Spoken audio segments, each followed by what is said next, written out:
So today I'm gonna speak a little bit about my vision for aging, and how we believe that engineering can actually play a critical role and a beneficial role in how we age and how we age well.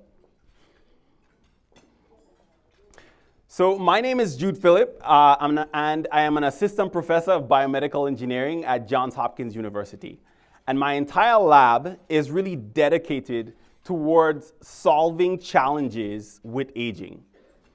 So it comes as no surprise, I'm sure we've all probably heard this, that the aging population in America is increasing, right? As a matter of fact, according to Census data, it's projected that by the year 2050, about 30 years from now, about 1 in 5 individuals are going to be above the age of 65, right? So we're actually increasing at a rather rapid pace.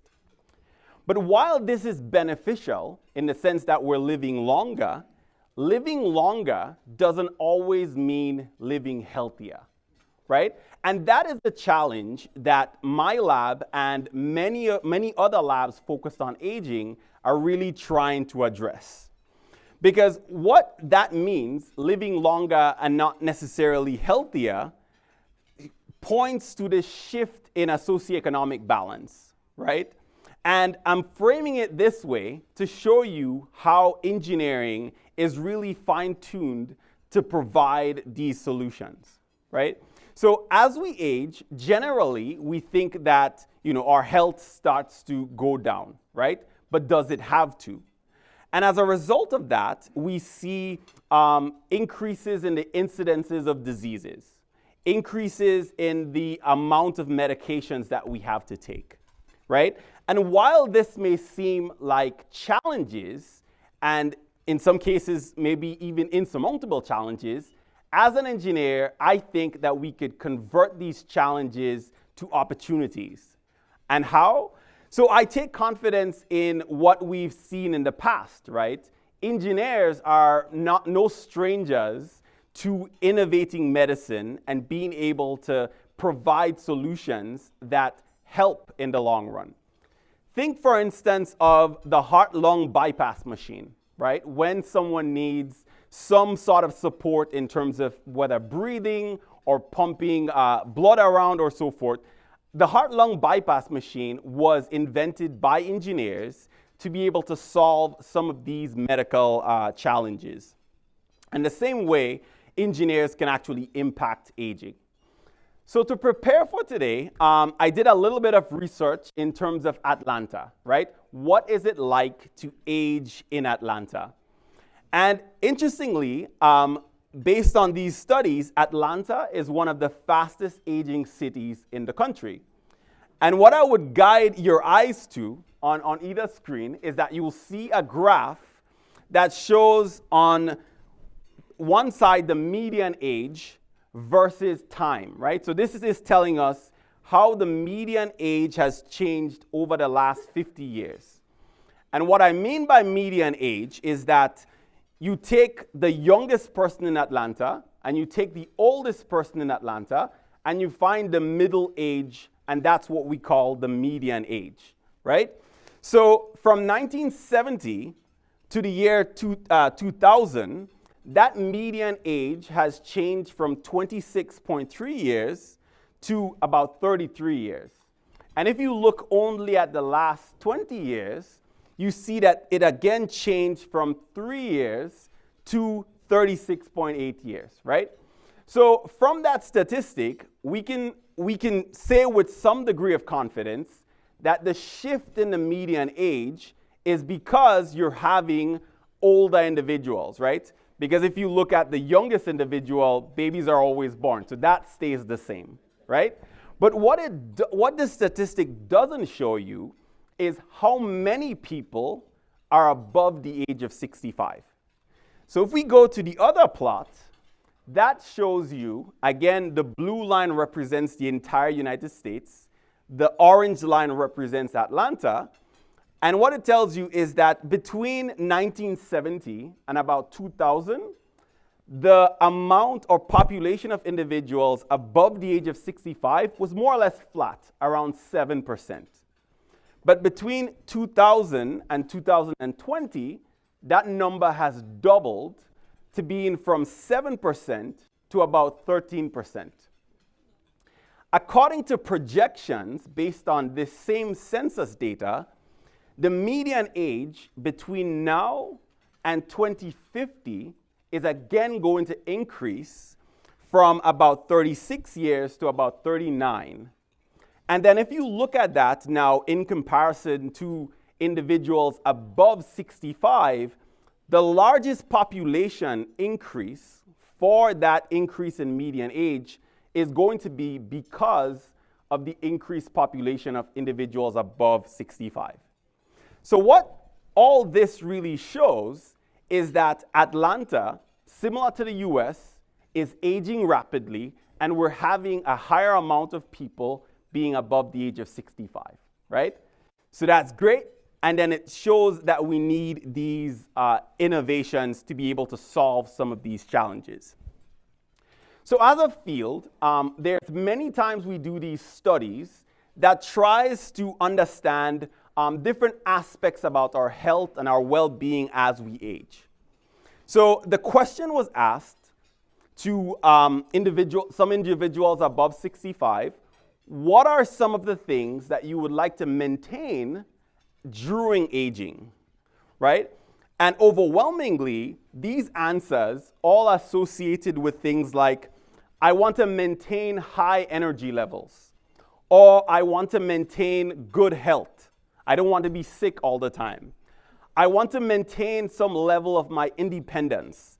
So, being able to drive and go to different places that they want to.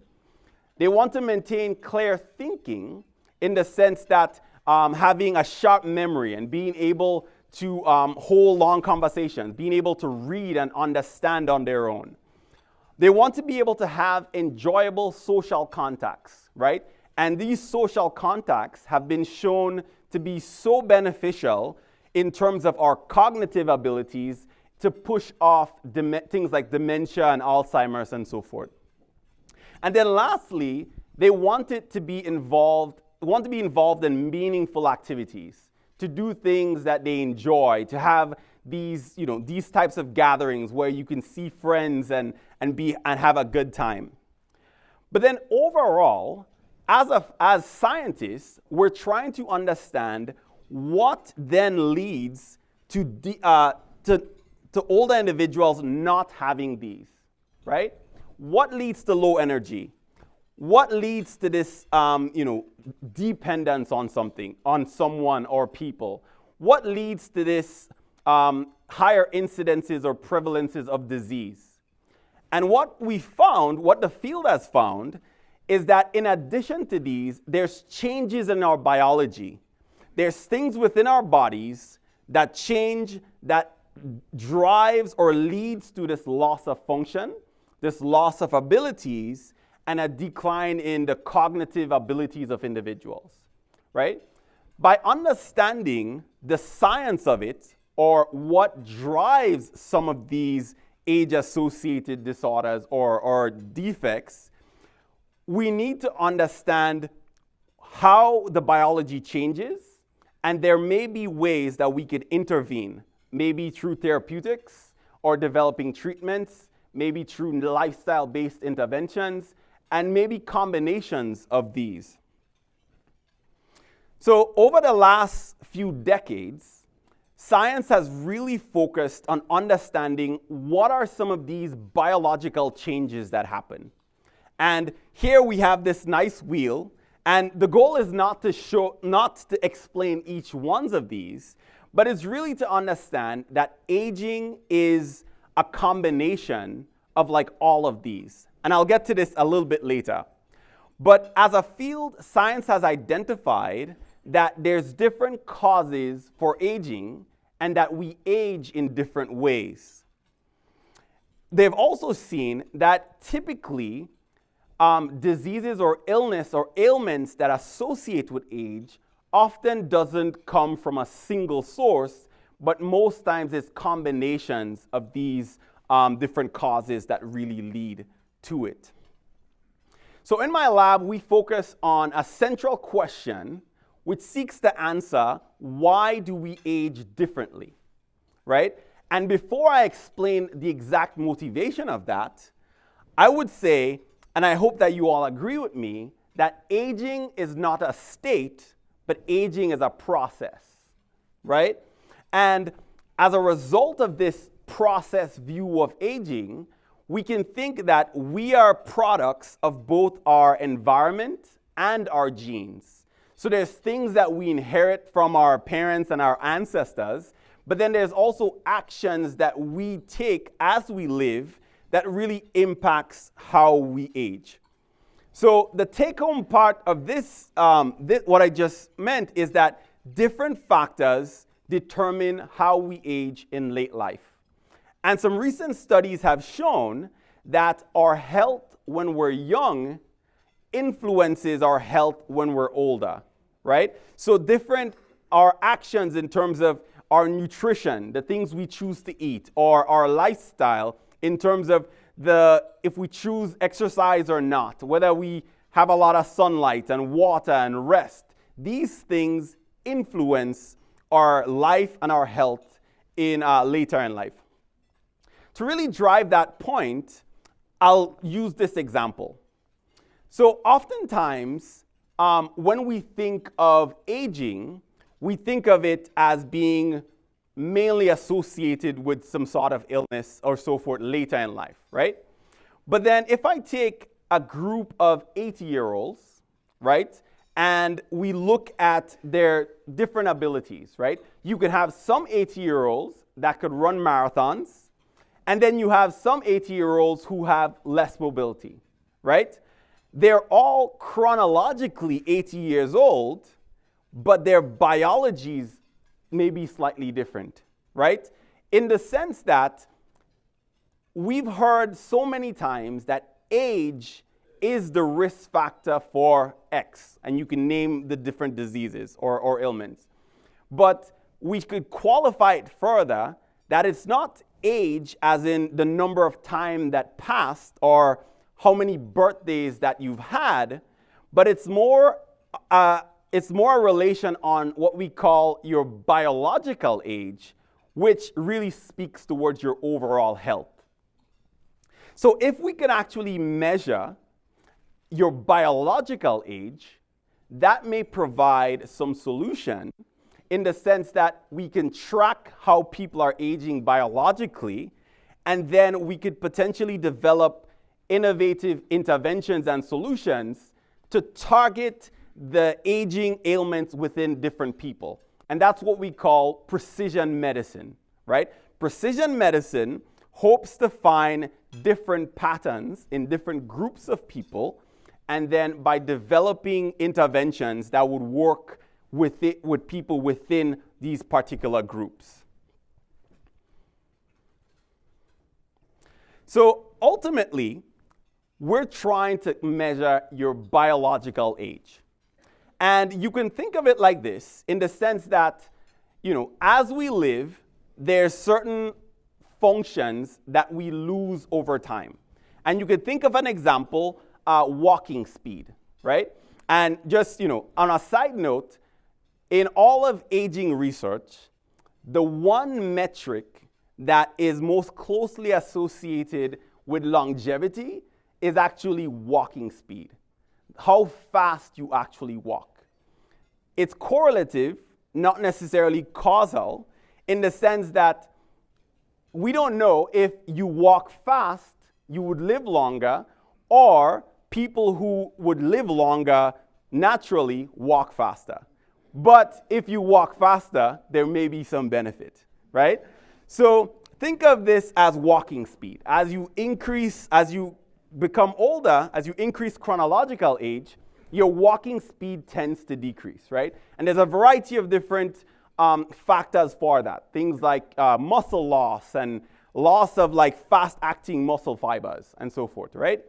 So on the green curve, that's someone who's, we would say, aging very well, right? Their walking speed is maintained for much longer and then starts creeping down a little bit later. And then you could have people in with the red that, it decays a bit faster.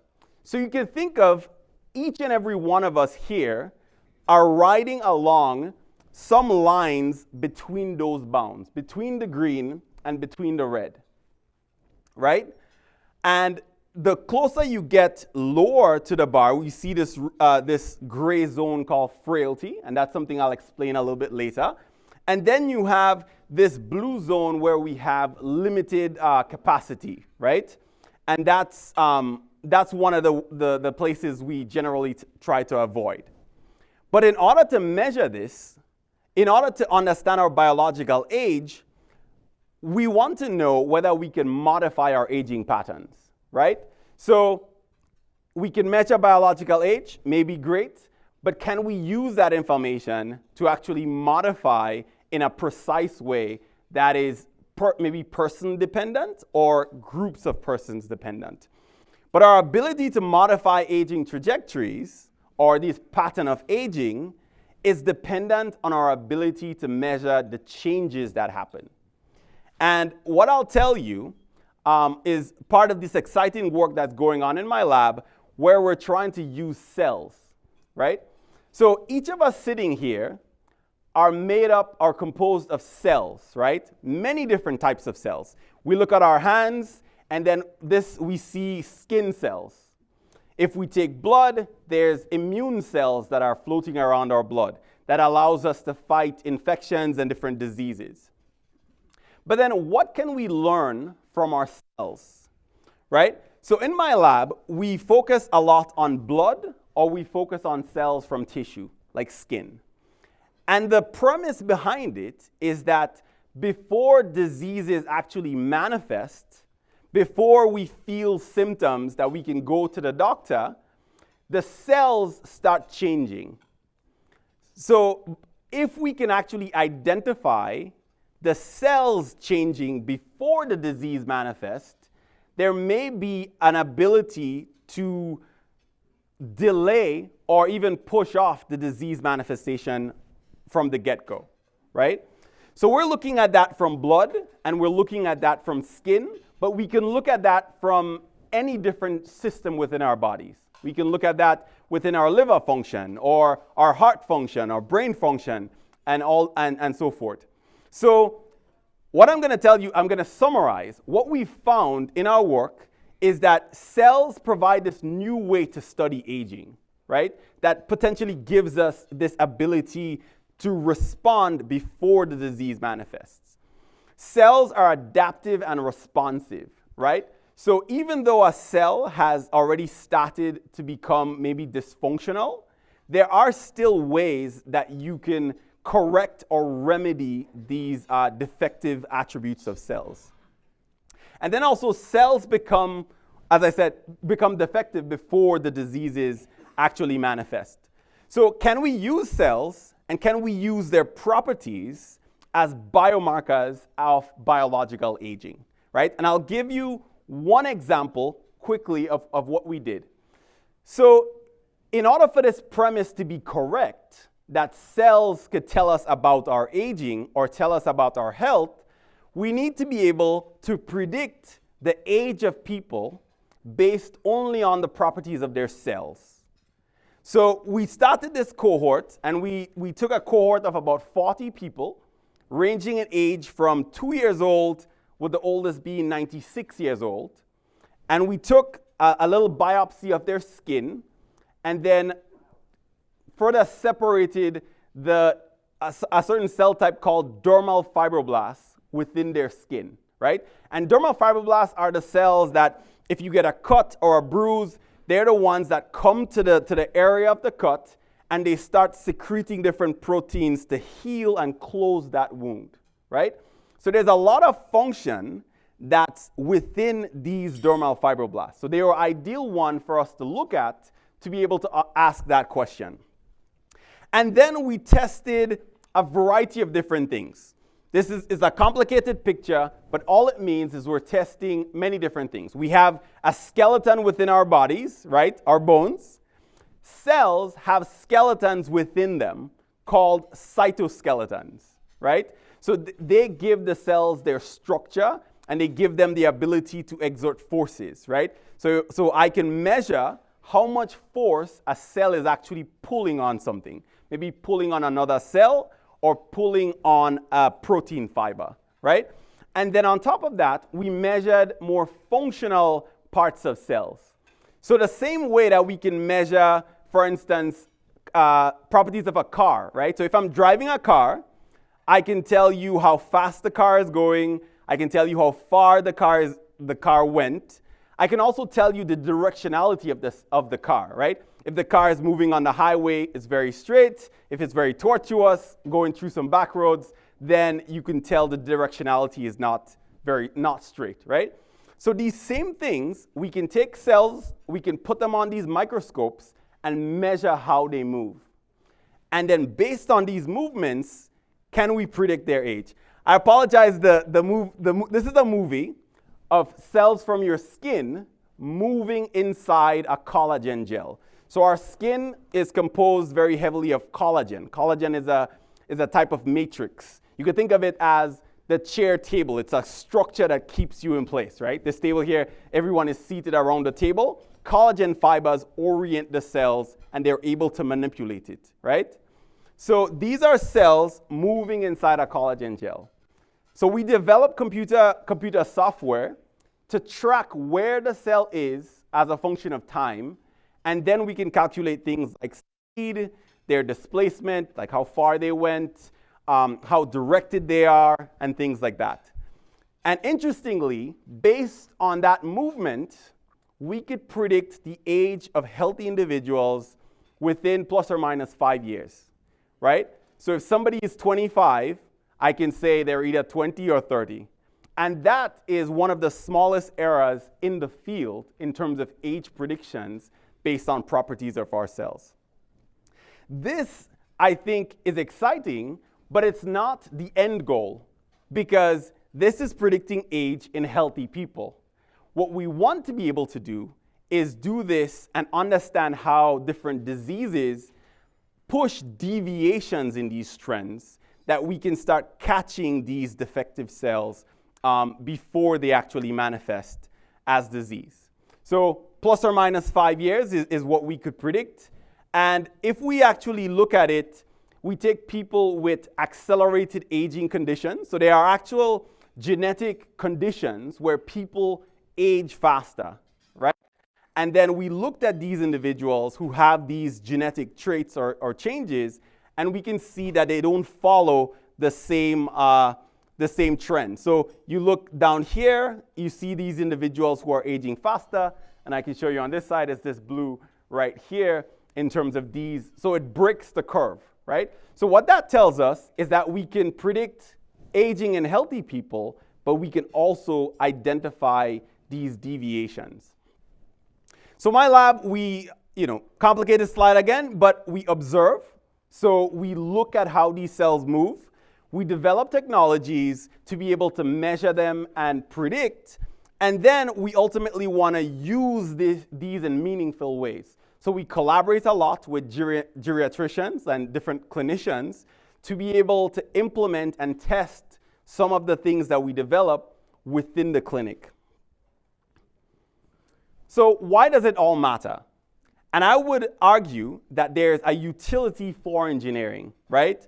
In the sense that if we understand not just how our cells change, but how different aspects of ourselves dictate our aging, then that provides new solutions, right? So the framework that I have is that you can categorize us into these 5 different bins, right? So there's things about our environment, right?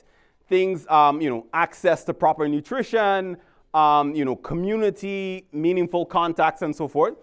There's things that we get from inherited, right? We call it demographics, right? So the things that are potentially passed on from our ancestry. Then there's physiological changes. These are things that a doctor measures, right? So we measure your heart rate and your blood pressure and your blood glucose levels, and those things that are measured based on labs. And then we can measure things about our cells and how these cells function, and then further connect those to changes in our genes or how our genes actually work. So if we can understand these 5 different realms of a person, then we can better fine-tune solutions that comes with aging, right? And being able to monitor these. Because ultimately, what we want is that if someone is on one of these fast trajectories, this red one, can we actually do some sort of intervention that pushes them from this red one to this maybe brown one and maybe even to the green one? But in order to really develop these strategies, we first have to understand how it's changing and why. And this is where I think engineering and biology really come together. I mentioned that I'll talk briefly about frailty. So frailty is this is something that we observe in some older adults that is really characterized by increased vulnerability to disease and eventually mortality, right? Physical frailty is, and Hopkins is one of the world leads in the area of research in terms of frailty, but so it's diagnosed based on 5 different features, right? I mentioned walking speed before. So gait speed is just walking speed. So we measure how fast a person walks, right? Or their grip strength, right? How much force they can actually exert based on squeezing one of the devices. Things like unintentional weight loss, and there's these surveys that are also given to be able to fine-tune those. So we can measure it well, and we can measure it very well when someone is already frail. But how can we improve that ability to measure in somebody who's not yet frail or is going to become frail? Because the possibility to improve or to correct is much better when someone is pre-frail than when they are frail. So that's one condition. The other is resilience. And the resilience is really the capacity of an individual to regain their baseline function, right? And those things come into play when, for instance, someone needs to undergo elective surgery. You need a knee replacement surgery or hip replacement surgery or so forth. Or if there's an injury, right? Someone falls and then is injured. The question becomes, who will regain baseline function or better and who will not? But the challenge is that it's difficult to measure resilience of a person before an injury or surgery, right? It's very hard for a clinician to say, okay, this person should do the surgery because they're gonna recover very well. It's difficult. They can do it to some extent, but it's difficult. So one of our ideas is that, do cells actually encode resilience and frailty? So the idea is, instead of waiting for the injury to happen or waiting for the surgery to happen, can we take their cells, stress their cells, measure their responses, and predict who is going to heal well and who won't, right? So these are just some of the examples that we're doing, and we were recently, this idea was selected based on the Global Grand Challenges for the National Academy of Medicine. So that's one of the things we're really excited about. So we're essentially taking these cells and putting them through an obstacle course, right? So the same way that if I want to navigate between these tables, I have to, go straight and then go to the left and then navigate that way. We can design the same things in these really tiny chips that we can put the cells inside, and then we measure how they're responding. Then we can give them different signals. So for instance, if somebody stands in the back of the room and makes a loud sound, what would everybody do? They would turn, right? But what happens if somebody is a little bit hard of hearing? Maybe not so much. So the same way, cells encode these similar kinds of things, and we're really excited about measuring it and teasing them apart to be able to understand better about our health. So my lab really fits within a larger structure at Johns Hopkins, where we're working on the Human Aging Project, which seeks to bridge aging biology with engineering and medicine so that engineers, clinicians, and biologists, and many other researchers and stakeholders can really work together to impact aging. And this is just a picture of part of my lab, which works at Johns Hopkins in terms of really solving some of these challenges with aging. Thank you.